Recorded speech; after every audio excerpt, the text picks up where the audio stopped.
నమస్కారం అండి. నా పేరు డాక్టర్ రాఘవ. నేను పీడియాట్రిషియన్గా మన మెడ్యునేటెడ్ అమలాపురం అండ్ అంబాజీపేట హాస్పిటల్లో పనిచేస్తున్నాను.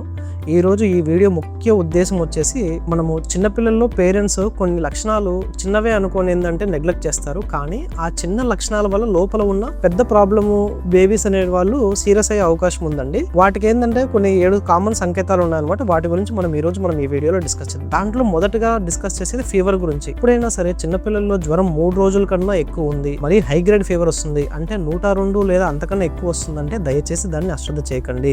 కేవలం ఇంట్లోనే ఏంటంటే పారాసిటమాల్ వాడుకుంటూ ఏంటంటే తగ్గిపోతుందిలే అని అశ్రద్ధ చేయడం వల్ల ఏమవుతుందంటే లోపల ఒకవేళ ఏదైనా సీరియస్ బ్యాక్టీరియల్ ఇన్ఫెక్షన్ ఉంటే ఏంటంటే దానివల్ల పిల్లలు ప్రమాద బారిన పడే అవకాశం ఉందన్నమాట. రెండోది వచ్చేసి జ్వరమే కాకుండా పిల్లల్లో కొద్ది మందిలో ఏంటంటే శ్వాస తీసుకోవడానికి ఇబ్బందిగా ఉంటుంది. నిద్రపోయేటప్పుడు ఏదైనా గురక పెట్టడము, లేదా ఏంటంటే నోరు తెరుచుకొని నిద్రపోవడము, లేదా పిల్లల్లో వచ్చేసి పిల్లి కూతురు వీజింగ్ లాగా శబ్దాలు రావడము, పిల్లలు వచ్చేసి ఆయాసపడినప్పుడు ఏంటంటే ఛాతి భాగం లోపల పోవడం, దాన్ని డొక్కలు ఎగిరేయడము అంటారు అనమాట. అలా ఉన్నా సరే ఏంటంటే మందులు వాడుకుంటూ ఏంటంటే అశ్రద్ధ చేయకండి. ఇంట్లోనే నెబులైజేషన్స్ పెట్టుకుంటూ అశ్రద్ధ చేయకండి. లోపల అది ఆస్తమా సంకేతం కావచ్చు, లేదా నిమోనియా సంకేతం కావచ్చు. నిమోనియా అంటే మన ఊపిరితిత్తులో ఇన్ఫెక్షన్ అనమాట. నెక్స్ట్ మూడో సంకేతం వచ్చేసి ఏంటంటే పిల్లల్లో వచ్చేసి పదే వాంతులు అవుతున్నాయి, విరేచనాలు అవుతున్నాయి. పిల్లోడు ఏం తినట్లేదు, ఏం తాగట్లేదు.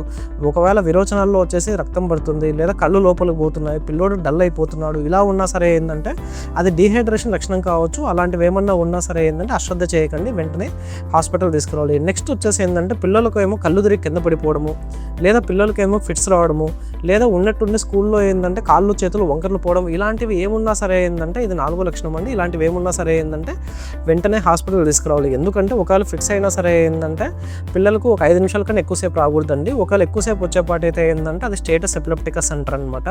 ఇంకోటి కొన్నిసార్లు సడన్గా పిల్లలు కళ్ళు తిరిగి స్కూల్లో పడిపోవడం కూడా ఏంటంటే కొన్నిసార్లు హార్ట్లో ఏమైనా అరిథమియాస్ అంటారు, హార్ట్ రిథంలో ప్రాబ్లమ్స్ కూడా ఉండొచ్చు అనమాట. అందుకోసం చూసేకేమో ఈ లక్షణాలు చిన్నగా అనిపిస్తాయి, కానీ లోపల పెద్ద ప్రమాదమే ఉండే అవకాశం ఉందన్నమాట. దాని తర్వాత వచ్చేసి కొద్దిమంది పిల్లలకు వచ్చేసి జ్వరం వచ్చినప్పుడు ఒంటి మీద ఎర్ర మచ్చలు, దద్దుర్ల రాగా రావడం అలా ఉంటుందన్నమాట. అది వచ్చేసి కొన్నిసార్లు మీజిల్స్, తట్టు లేదా రుబెల్లా దీంట్లో కావచ్చు, కొన్ని ఇన్ఫెక్షన్స్లో కావచ్చు.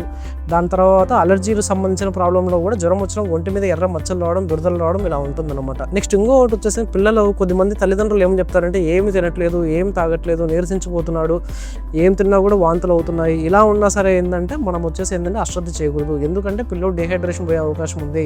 దానివల్ల ఒంట్లో బ్లడ్ గ్లూకోజ్ అనేది తగ్గే అవకాశం ఉందన్నమాట. ఇంకొకటి వచ్చేసి పిల్లలు ఏంటంటే ఎక్కువగా ఏడుస్తున్నాడు అండి, అసలు ఏంటంటే సైలెంట్గా ఉండట్లేదు, ఆపట్లేదు, పాలు తాపించినా కూడా తాగట్లేదు. ఇలాంటివి కూడా ఏంటంటే మనకు చెడు సంకేతాలు అనమాట. నేను పైన చెప్పిన ఈ 7 సంకేతాల్లో వచ్చేసి ఎక్కువగా జ్వరం ఉండడం కావచ్చు, లేకపోతే శ్వాస తీసుకోవడంలో ఇబ్బంది కావచ్చు, లేదా ఫిట్స్ కావచ్చు, లేదా వాంతులు విరేచనాలు కావచ్చు, లేదా పిల్లోడు వచ్చేసి ఆగకుండా ఏడవడం కావచ్చు. ఇలాంటి ఏ లక్షణాలు ఉన్నా సరే ఏంటంటే ఇవి చూసేకి ఏంటంటే తల్లిదండ్రులకి ఏంటంటే చిన్న లక్షణాలాగా ఉండొచ్చు. కానీ ఏంటంటే కొద్దిమంది పిల్లలు ఎవరైతే ఈ లక్షణాలతో ఉంటారో వాళ్ళు సీరియస్ ప్రాబ్లంలో ల్యాండ్ అయ్యే అవకాశం ఉందన్నమాట. అందుకోసమే నా సైడ్ నుంచి వచ్చేసి పేరెంట్స్, మీ పిల్లల ఆరోగ్యం ఏంటంటే దయచేసి ఆలస్యం చేయకండి. ఆలస్యం చేయడం చాలా ప్రమాదకరము. సందేహం ఉన్న వెంటనే ఏంటంటే మీ పీడియాట్రిషియన్ని కన్సల్ట్ అవ్వండి. ఎర్లీ కన్సల్టేషన్ వల్ల లైఫ్ అనేది సేవ్ అవుతుంది. Thank you.